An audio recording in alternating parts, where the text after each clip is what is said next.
If you put people in a scanner and tell them to just do nothing, just rest in the scanner, don't do anything at all, it turns out that there's a region in the midline of the cerebral cortex that's known as the default mode network that just lights up, that just all of a sudden gets very, very active. Meanwhile, you're told to do nothing, and then your brain starts to use up energy a lot of ATP in this, activation in the medial frontal areas.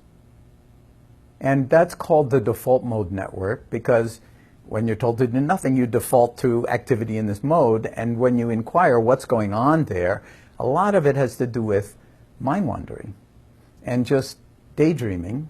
And a lot of that has to do with the self-referencing our favorite subject, which is me, of course.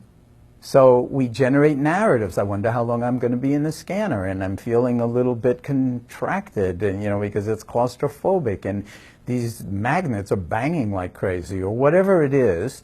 You're thinking in terms of you, past, present, and future, and you're developing narratives where I'm going to go to lunch when this is over, or whatever it is.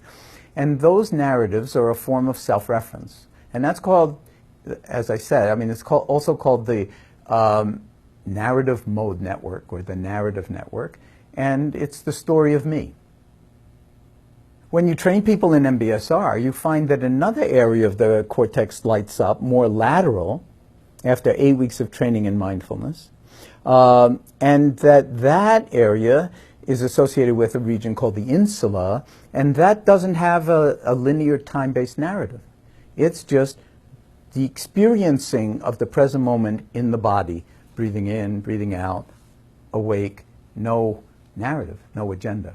And the interesting thing, and this is the study, when they put people through 8 weeks of MBSR, this narrative network decreases in activity, and this experiential network increases in activity, and they become uncoupled. So they're no longer caught together in such a way. So this one can actually attenuate and liberate you a little bit from the constant thinking, a lot of which is driven, of course, by anxiety and what's wrong with me. The story of me is often a depressing story and a fear-based story. We're like driving the car with the brake on, with the emergency brake on. And if we learn how to just kind of release it, everything will unfold